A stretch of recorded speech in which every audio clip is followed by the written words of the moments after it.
I just drew Momo from Danny Dan. What a great show, with even better art. I love art. When I was 12, I witnessed a guy push a limbless person into a pool and walk away. Hey girls, boys, and all in between. Now that the summer season of anime is wrapped up, it's time to talk about the shows that I've been keeping up with over the course of the season. And first up on the chopping block is Dandadan Season 2. Now, I haven't gotten the chance to give my thoughts on the first season of the show, so for reference, I'll do that now. It's good. Okay, I'll expand on it a little more than that. Momo Hakase is your pretty typical high schooler, who ends up clashing with the class nerd Ken Takakura, who she calls Okarun to stop herself from swooning because he has the same name as some actor she likes. What a stupid ass coincidence. The two end up getting abducted by aliens, and I think these visuals speak for themselves. Ken gets possessed by some horny grandma monster, he gets his cock stolen, so now the two have to go get it back. Wow, what a normal start to a series. I'm sure it won't get any weirder as the show goes on. There's some other shit like Akase's grandma being a psychic, and Momo also being a psychic now. This one pink-haired girl is another medium in the school. It eventually evolves into a love triangle between Okarun, Era, and Momo. Talk about unrealistic, no way two popular girls would fall in love with the ugly nerd, says the people talking about the Alien and Ghouls show. And then it evolves into a love square when Momo's childhood best friend comes back. What the fuck is this show? And that's ultimately where we left things off. The series kind of abruptly ended, probably because Season 2 wasn't too far off, but as a whole, Dandadan Season 1 was actually really great. I don't think it's the best at any of the genres it covers, like sci-fi, action, or rom-com, but it does all of those things well enough with a hint of absurdism to keep things fresh. I found myself really enjoying all the characters. Okarun's unwavering passion towards Momo, Era's self-obsessed persona that gradually collapses over the course of the season, Momo's stubborn yet endearing personality, and whatever the hell Gigi's trying to do. Love ya, Gigi. Also, everything with aesthetics. The animation may be a little inconsistent at points, but there's plenty of stylization with the character designs alongside some great, intense fight scenes. Not to mention the eclectic soundtrack taking cues from EDM, drum and bass, J-pop, and even classical at a few points. Just like the many themes the show tackles, it's able to tackle many musical genres without a hitch, which adds to making this show pleasant on both the eyes and the ears. But yeah, great show, I'd let the school nurse ruin me, and the music is wicked! It's entertaining, not exactly the most thought-provoking or anything like that, but ambitious and fun to watch nonetheless. Except for the end of episode 9, that was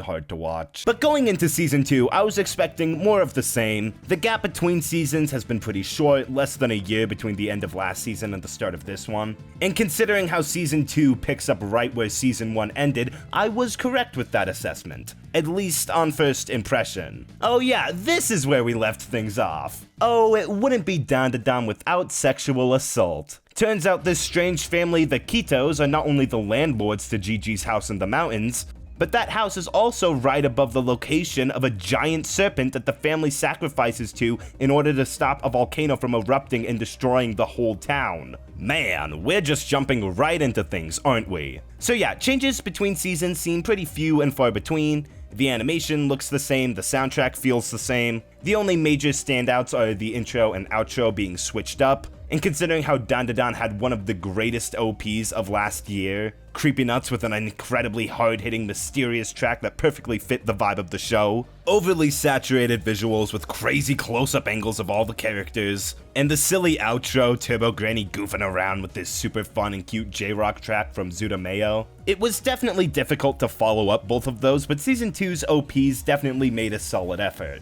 I think the intro's pretty great, the animation has such a snappy quality to all of it. That fits super well with this punchy, kind of stuttery beat. Love the more sinister vibe of the build-up eventually leading into your typical bubbly J-pop chorus. I think that works well with the clashing ideas the show has. Even if it all kind of ends abruptly, I feel like there should be a refrain or something at the end, but nah, it just kind of stops. At first I didn't care that much for the ED, but it definitely grew on me. with tasty color choices and the slight art style switch up. Even the music is filled with all these joyous little saw waves. It's just a pleasant way to end each episode, even if I thought the consistent use of static panning shots throughout was a little uncreative, even if the things happening in them were cute. So yeah, not quite as remarkable as Season 1's stellar performance on the intro and outro front, but still really great for a seasonal anime. These are a ton of fun, and do a great job at hyping up the audience for another epic episode. But hey, what really matters is the meat, the substance of the season. What happens in Dan Season 2? The season is split up into 3 major arcs: the Cursed House, Evil Eye, and Kaiju arc. And of the 3 of these, I think the first one was my favorite part of the show, not just of this season, but the whole series so far. It's got a pretty setting with this secluded town surrounded by hot springs. The underbelly of this place has some of the darkest imagery yet, with these disgusting monsters designed to make you want to kill yourself. Love this white-haired demon called the Evil Eye, who takes control of Gigi's body by tricking him into having sympathy for it with this genuinely gut-wrenching backstory. It's horrifying to see this little kid be forced inside all day, desperately wanting to play with anyone. And that shit with him previously being a spirit and seeing all the awful things the Kito family did, murdering parents and taking the child to be sacrificed. Like, Jesus Christ, that was a lot. So you completely understand Gigi's character here, not wanting to kill this yokai despite how much easier things would be if they just exorcised that bitch already. It makes for a really interesting dilemma for Gigi's otherwise happy-go-lucky demeanor. This arc just feels like the grandest scale the series has reached yet. Even if it's not completely related to the main goal, which is Okarun trying to get his balls back, there's some super sweet character moments with everyone here, all of their allies come together to help stop the Evil Eye, and this moment between Momo and Okarun at the end, oh, that was fucking adorable. I really love the close, more intimate moments these two have. Even if we're just traveling down the generic romance pipeline, I still eat that shit up. Sadly, for as blistering and frantic as this first arc is, I don't have as many positive things to say about the rest of the season. Not because any of it is bad by any means, I still thoroughly enjoyed myself the whole way through, but it just feels like significantly less happens in this middle arc. In terms of the main plot around this time, it kind of jumps around wondering, what are we supposed to do now that Gigi's possessed by the Evil Eye? Maybe we gotta exorcise it, but wait, maybe Gigi wants to keep it. Just kidding, it's back on, except never mind, Okarun makes a deal so it won't hurt anyone, but they still want to fight Okarun. And the little side adventures this arc deviates to range from cute to kind of questionable. The stuff with Momo getting a part-time job at a maid cafe is nice. I like the energy she brings to the workplace, or occasionally lack thereof. And Okaru literally being dragged into it was a nice touch. Love the moments between him and Momo's friends there. But then you got the stuff like Turbo Granny taking Okarun and Era to practice their spiritual rhythm, and having to fight the spirit versions of Beethoven, Mozart, and other old-ass musicians. While this fight was well animated and creative, I do have to ask why the fuck these spirit versions of Beethoven and others are fighting Okarun and Era. Like, I know I'm bringing logic into the show about aliens and ghosts, but you can't tell me it was the collective fear of the paintings to make it any less confusing. Because it stands out like a sore thumb in the episode list, and has very little to do with the main plot. Like, the rhythm stuff, sure, that makes sense. But an entire episode being dedicated to this fight feels like we're getting a little off track. So yeah, this middle portion of the season, while still decent, ultimately feels like we're losing a bit of the edge we started with. Not as much of note happens in this little portion, which isn't inherently a bad thing, but I think it leads to another pretty big problem I have with this season, and it's that a lot of the characters just feel so stagnant. Like, obviously, Gigi develops a ton over the course of this season, considering how nearly half of the episodes revolve around him in some way. But Era barely feels like she plays a role at all here,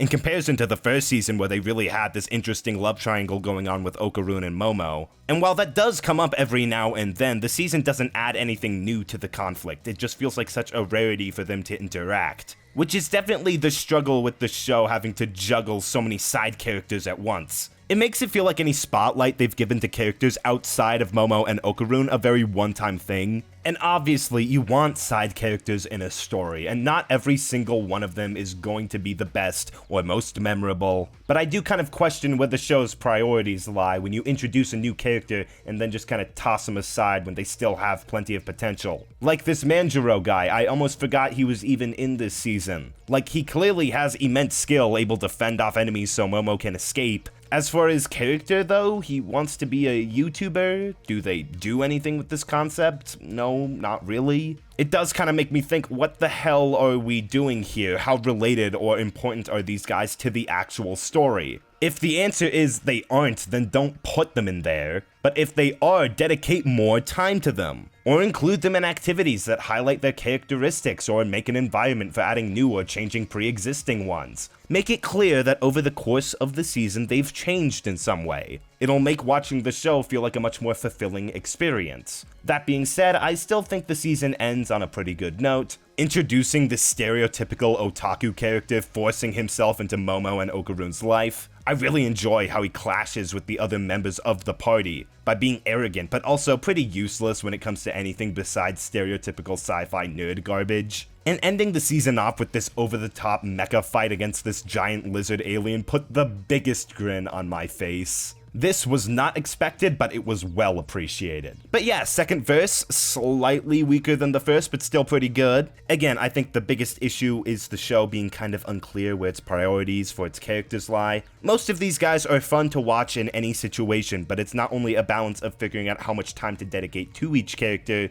but which situations best suit them. If season 3 can get that down, then I think there's a pretty good chance it'll be the best season of the show yet. As for season 2 though, despite being flawed, there was a lot to like. The animation and themes explored was some of the best the show had to offer when truly given the spotlight. There's a lot of sweet moments between all the characters, especially Momo and Okarun, but at the same time the show feels kinda stationary, getting distracted onto other journeys that don't feel as relevant to the main goal. Which is fine now and then, but when your season feels like that, you're gonna question if it was even worth watching. I'm going to be giving Dandadan Season 2 a 7 out of 10. It's a solid return to form that leaves a fair amount to be desired. If you were a fan of the first season like I was, then you'll definitely get something out of it, even if it didn't quite meet my expectations. Because for me, we're on episode 22 and Okarun and Momo are still wondering if they're actually friends. Bitch, we've defended the planet from literal fucking aliens, of course we're chill.